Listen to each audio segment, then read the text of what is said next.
Hi, if you're new here, I'm Kylie, just another Army vet, and today I'm reacting to Business Insider's What Navy Recruits Go Through at Boot Camp. Let's get to it. Now! Get off my desk now! 1, 2, 3! 19 messages! 1, 2, 3! This division of U.S. Navy recruits is in week 3 of their 10-week boot camp. Get him up, Holcomb. It's supposed to hurt. Down! They're enduring what's known as an intensive training exercise, or ITE session. Push-ups! In other words, it's corrective training or being smoked because they messed up in some way. Get there! It lasts for about 40 minutes without a break. Up position! I told you yesterday I was going to get mine. Y'all been pissing me off for a week.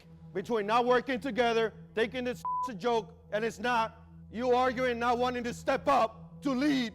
You either lead or you follow. That's simple. Stop with this individuality and work as a team. It takes everyone a little bit, I think, to realize the big message. We are one family, we are one team. There are no more individuals. ITE is not fun. It's to help you remember what you did wrong so that you don't do it again. We had enough? Yes, sir. No, the we haven't. This is Navy Boot Camp. Every year, more than 40,000 recruits graduate before becoming sailors and officially joining the fleet. It happens here at Recruit Training Command Great Lakes, located about 35 miles north of Chicago. RTC Great Lakes is the only boot camp for enlisted U.S. Navy sailors. Who's going to a submarine? Yeah. Why? More money? More money? Absolutely, 100%. Certain assignments get extra pay, such as sub duty. Same thing in the Army. If you're on jump status, you get extra pay as well. Pay for enlisted sailors is about $22,000 a year. Sailors commit to actively serve for at least 4 to 6 years, depending on their specialty or rate. There is no special skills required prior to signing that commitment. We were able to take any civilian off the street and transform them into a smartly disciplined, physically fit, basically trained sailor. Boot camp begins with the night of arrival.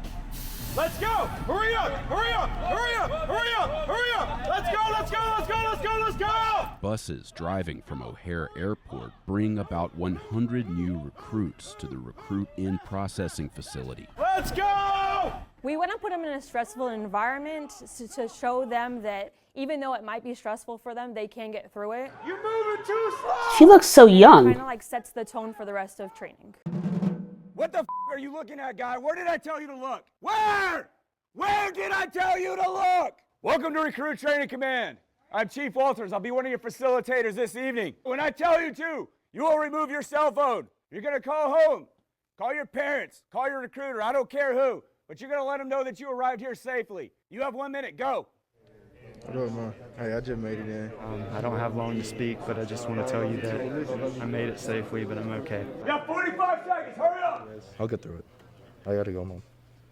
I called my mom. It was definitely emotional, though, because you kind of know that's the last time you're going to be able to contact your family for a little bit. Love you very much. You guys have a good one.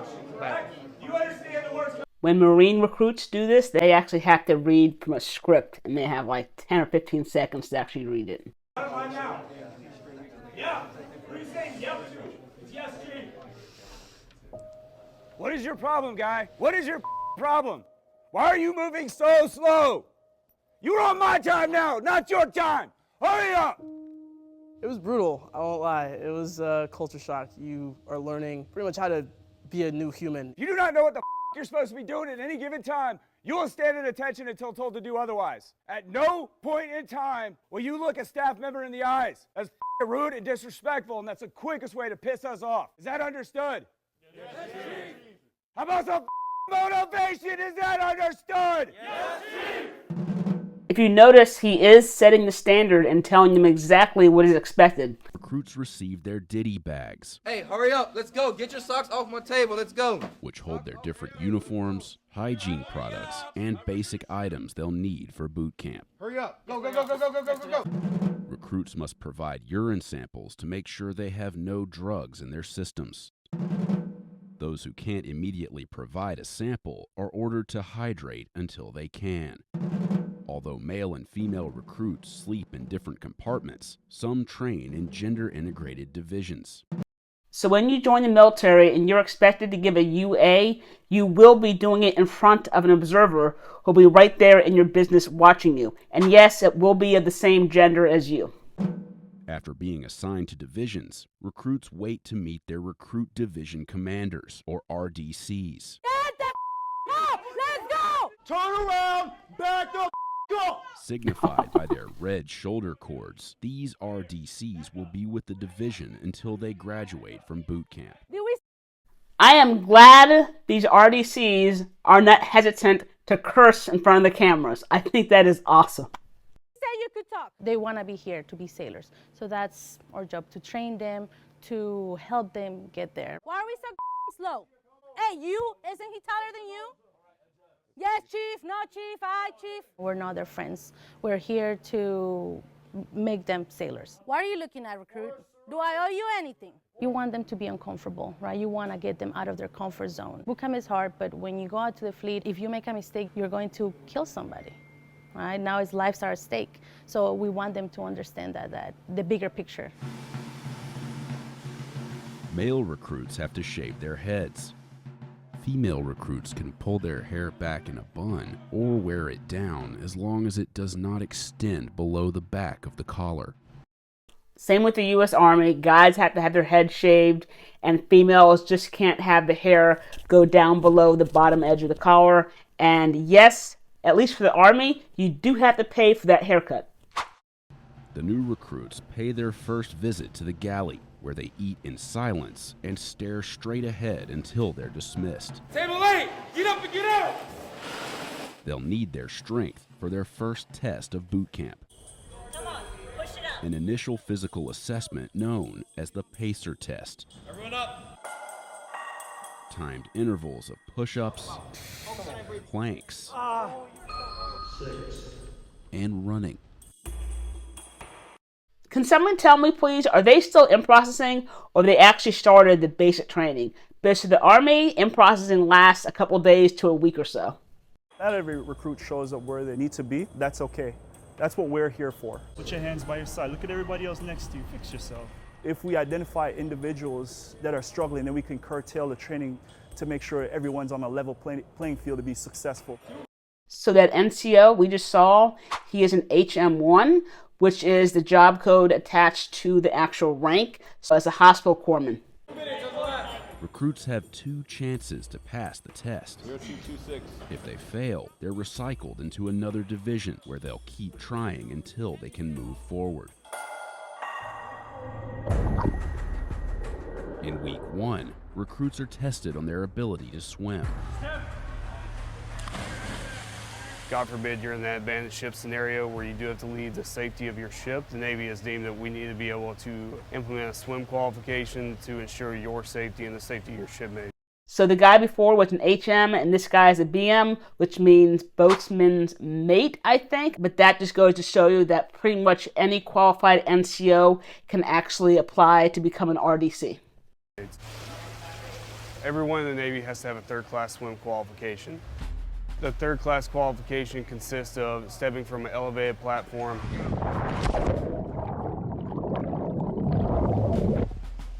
surfacing unassisted, swimming 50 yards, then doing a 5-minute prone on your front, known as a prone float, or on your back, known as a supine float. I knew it's the Navy, you're gonna need to know how to swim a little bit. I had swam before, but I had never jumped off a diving board. Hitting the water, you're like, whoa, I wasn't expecting that. It's a shock. But not all recruits are ready to take the leap. Oh, he just pushed her. Some have to be pulled from the water during the test and sent to remedial swimming, where they learn the basics of being comfortable in the water.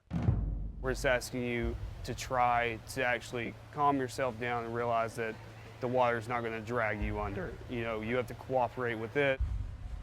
Why join the Navy if you don't know how to swim and you're afraid of the water? We have a 99.97% pass rate. We have a higher pass rate for recruits that can't swim than the Navy has of making civilians into sailors. So I think he's saying that they have a higher success rate in teaching recruits how to swim than they do in actually having recruits graduate from boot camp. During week 3, recruits report to the Marlin Spike trainer, where they get their first taste of what it's like to be aboard a Navy ship. Hand over hand, positive control. Y'all literally just did this. What is the problem? Figure eight, one figure eight at a time. Once they do get to us, there's that nervousness. They don't know anything about a ship. It's scary. It's a big old vessel in the water, right? Remove the bird's nest. We teach them about how to communicate on a ship, how to tie a knot, transitioning them to be a sailor. This walkthrough, that was the easy part. Now the pressure's on. You up, you up. Each recruit is assigned a role that corresponds to a real member of a ship's crew, Make all preparations for getting underway. with the objectives of getting a ship underway and bringing it safely into port. Make all preparations for entering port. So at the bridge at the very top, you have the boatswain's mate, and then we have our bridge phone talker. Mine's 3 and 4. Singled up, bridge eye. They're going to be having comms with the other 3 phone talking stations down on the actual ship. Attention on deck, attention on pier. And the petty officers in charge relay that message to the line captain. Fake down line going inboard. Fake down line going inboard. So once they leave basic training and their rate school and they go on to the Fleet Navy, how much of this are they actually going to have to remember? Because with certain jobs or rates, I think this is going to be kind of irrelevant, such as a hospital corpsman or a dental tech. Line captains have that script saying, single up all lines, take in all lines. Double up all lines high. Who the is talking? It's loud, it's chaotic, it's hectic. Because when they're on the actual ship, when they have actual waves moving that ship, they need to be calm, cool, and collected and resort back to their training. When I say prepare heaving line for heaving, that's when he comes over here. You're gonna hold this so he can tie the knot. It's all about communication as well as following all the safety precautions. Anything that can get you injured, you need to make sure you're aware of what that is, make sure your teammates aren't doing it either. Watch your feet, watch your feet, watch your feet. Just standing there, they can be injured. Somebody can go overboard. Somebody can trip up on a line. Take it for myself because I've eaten complete crap before, like falling on the deck of a ship, and it's not fun. 1, 2, 3. Remove figure eights and round turn. Take figure eights off and then round turn. Move to safety zone. But seamanship starts in the classroom. What's advance mean? Stop. Okay, next. What's next? Single up all lines. Forecastle eye. All stations, single up all lines. All stations, bridge. All stations, bridge, single up all lines. Single up all, single up all lines. It's like speaking a different language. You got to get the hang of it. It helps that everyone else is doing it with you, so the more you hear it, it's all around you. Eventually, you won't even think about it. Just tell him the message. Bridge, single up all lines. It's Barney style. We break it down Barney style. Like the dinosaur? Yes, pretty much. Single up all lines high. The U.S. Army uses the same term to break it down Barney style. It's called the confidence chamber. I don't call it the gas chamber. I don't call it the torture chamber. It's none of that stuff. It is the confidence chamber. The reason we go through this is so we can prove to you that the mask works. Does that make sense? Yes, Chief. In week 4, recruits are exposed to CS gas or tear gas in the confidence chamber. Who's nervous right now? Same thing with the Army and the Marines. That's about how my body's going to react. Body's going to react. It's going to react accordingly. After learning how to properly don and clear the masks, the recruits head inside the chamber and wait for their turn to step to the line at the front of the room. An instructor pours the powder inside the CS capsules onto a hot plate, filling the room with gas. Mask up, come on, let's go! Get that mask up! Get that cup up! When they I'm assuming their hand is there for any spit or snot that might come out of their face because they don't want spit all over the deck. take off the mask, it only takes a few seconds before they feel the effects of the gas. Some recruits don't seem affected by it, but most struggle. They cup their hands under their chins to prevent bodily fluids from leaking onto the floor. What does it feel like when you take that mask off? It hurts, burns a lot. It's a good sinus clearer. If you're sick, you'll be able to breathe once you leave there. Sierra Group Rose, Division 205. Hoo-yah! Recruits say their names and division numbers, followed by a hoo-yah. So the U.S. Army does the exact same thing for the most part, but one thing we do before we take the mask off is that we do have to actually crack our mask and say something and then put it back on and clear and seal it. And then once everyone has done that, then we have to take our mask off, say our name and roster number, and wait for everyone in our line to do that, and then we can leave. For about 15 seconds of exposure, they're allowed to exit the chamber. Keep moving. Why are they just standing there? When we left the chamber, the drill sergeants made us flap our arms like we were birds and walk around in a circle, and that actually helps get the CS gas off of you.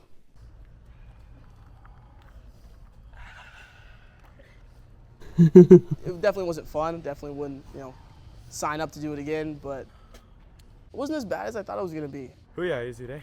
Yeoman, where y'all at? Where my man Yeoman at? Well, Man Yeoman? So the first time you go through the gas chamber, it is kind of scary and intimidating, but I've been through about 5 or 6 times since basic, and it really isn't that big of a deal. Later in week 4, recruits are trained to fight fires. You never know when a simple fire will break out on board the ship. Any sailor needs to be ready to combat that fire to save the ship, aircraft, submarine, you name it. Controlled fires fueled by propane tanks simulate different types of fires that could occur on a ship. A lot of them don't understand that pressure that comes through the hose. As soon as you open up that nozzle, all that pressure starts to push you backwards. They kind of hold it nonchalantly a little bit.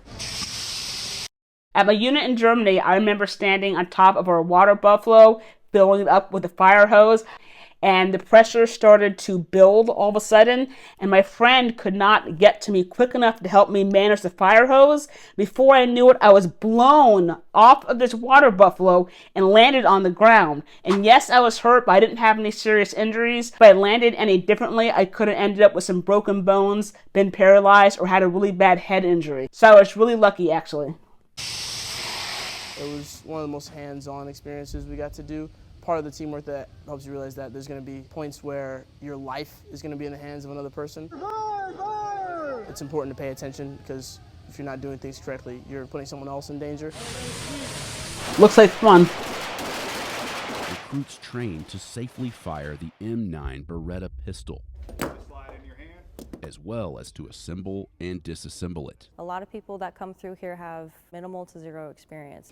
3-1000. If something's incorrect, we fix it right away. If we see that some of them are kind of just a little bit too nervous, we'll talk to them, make sure that they're mentally okay, and make sure that they feel safe and they feel like they're in a good environment. Why should Navy sailors need to be qualified to shoot weapons? I would say most typically on watch. That's when we have to stand watch and provide some sort of security. If someone steps on board a vessel, anything seems kind of weird, kind of sketchy, then we would have to employ that weapon if things start to escalate.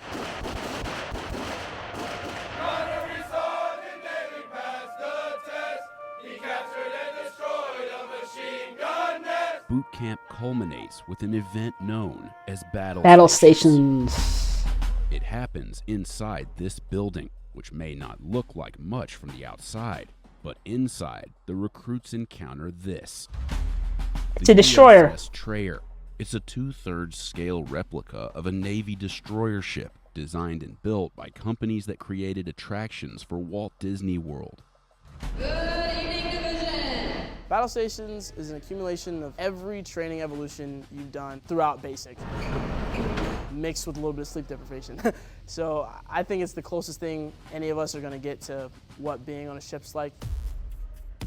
Although the Navy agreed to let our crew film parts of the Battle Stations event, we weren't allowed to show major details of the scenarios or solutions to the problems recruits have to solve.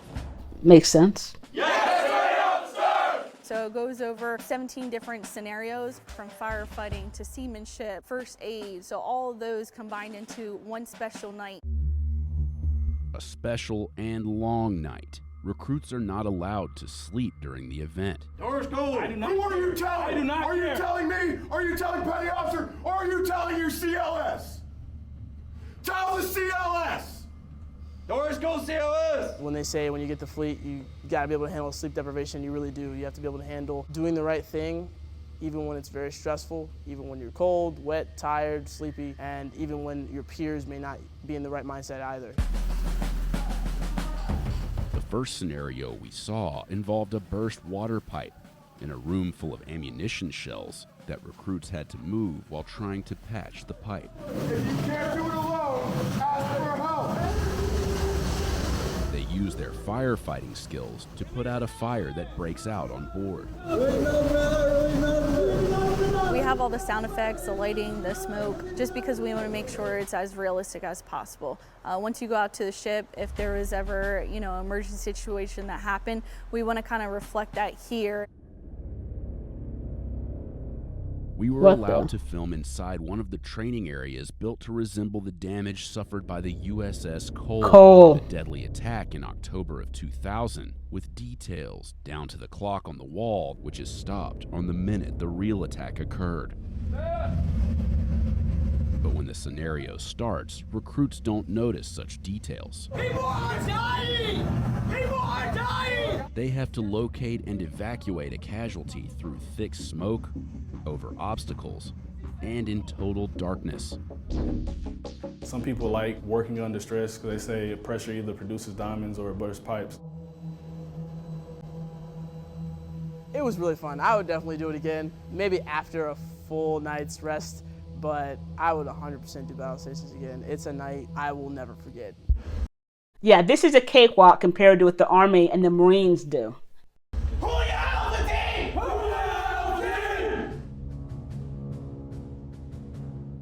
After battle stations is complete, recruits line up in front of the USS Trayer to receive their Navy ball cap, symbolizing their transition from recruits to Navy sailors. They realize everything that they have done thus far, all the blood, sweat, and tears they shed, they finally earned their Navy ball cap, and it's a proud moment for all of them.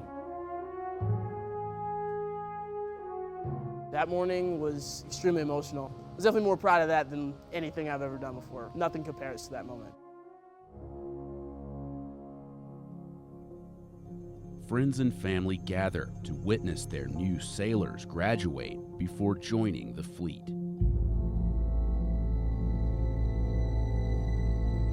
You see the change. You have some recruits that you never thought they were going to make it past training. But once they graduate and you see that, wow, they grasp the point of this, you know they're going to be out there, out in the fleet. It's really rewarding. Seeing recruits come off the bus with long hair, not knowing their left to the right, not knowing how to wear a uniform, and seeing that transition that they make from a civilian to a recruit to a sailor is truly eye-watering and truly a blessing.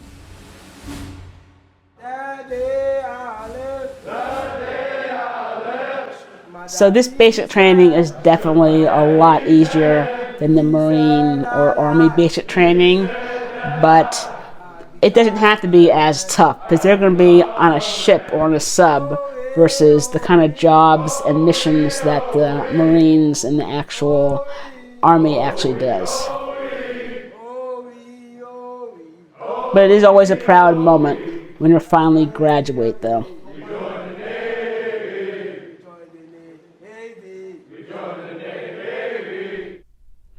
So all the yelling and cursing at recruits is something that you're going to see at every branch of the U.S. military's basic training, but that's not how every country does it. You won't see a lot of yelling and cursing with the Swedes, for example, but you will actually see that in New Zealand and Singapore, for example. Anyway, thank you so much for watching. If you enjoyed today's video and you want to help support the channel, then I have some more videos that you might want to check out on the screen, or you can hit the like, sub, share. Thanks.